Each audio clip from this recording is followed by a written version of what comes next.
Kasey, his voice raspy and solemn from hours of crying. We knew this day would come. His voice was as familiar to me as the lines on my face. I had never spent more time on the phone with a man, not even my husband. Tone, inflection, silence, number of breaths between thoughts, all of it had become an art to us, the only thing we could create and give meaning to together. She knows. This is the last time. He didn't need to finish the sentence. As his words choked short, I gasped and let the tension hang for what I knew would be our final seconds together. Then, without another word, we hung up.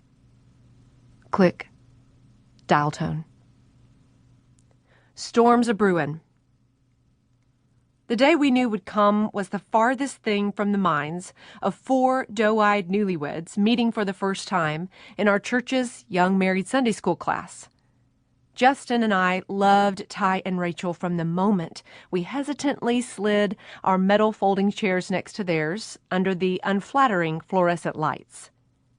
Our first greeting to one another echoed through the church gym, especially Justin's. I was beginning to wonder if my new husband had spoken anything close to a whisper a day in his life.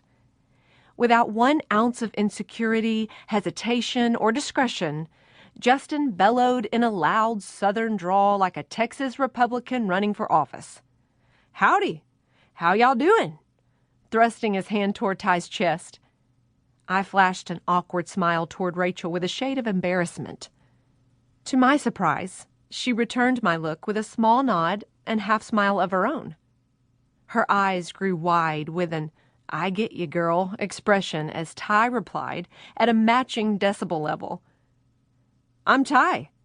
This is my wife, Rachel. Y'all join us." Rachel and I chuckled under our breath to one another. She already felt like someone I'd known forever. Please be my friend, I telepathically thought. Middle school Kasey stepping to the front of my brain. Thank God Rachel's preteen insecurities waved back. From that moment on, she and I were inseparable. The 4 of us were instant friends, thrilled to find a couple who might help us cross that strange wasteland from single to married, where old friends drop like flies and new friends lie scarce on the horizon.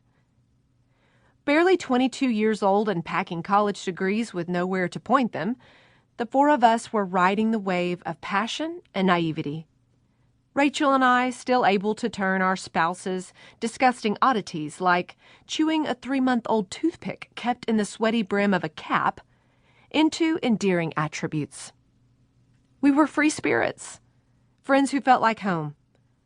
Laughing until our sides split from our first failed attempt to fry chicken, which resulted in repainting her entire kitchen. Lamenting late into the night over impossible dreams and the arduous calling to live on love. We were broke.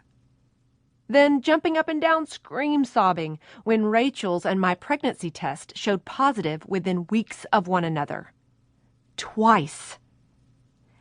As years passed, the 8 of us, 2 babies each, gained hometown celebrity status as the dream team of Christian community.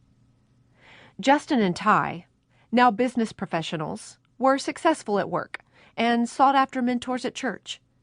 Both men of integrity, doting fathers and devoted husbands. Rachel and I could be found any day of the week, hosting supper club, teaching Bible study, rehearsing with the church choir, or decorating the fellowship hall for a wedding shower, all while sipping a latte with one hand and burping a baby with the other. To onlookers, we were #best friend goals. But to us, we were family. Experiencing the same first together, caring for each other, entrusting one another with vulnerabilities we dared not show in public. Rachel and I were inseparable. Together, we picked out carpet for our living rooms, then took a nap on that carpet the first day our kids were finally old enough to attend preschool. We grabbed one another's same-size jeans from the pile of dirty laundry on the floor because somebody pooped on our clean ones, children not always being the culprit. Our ability to purchase a home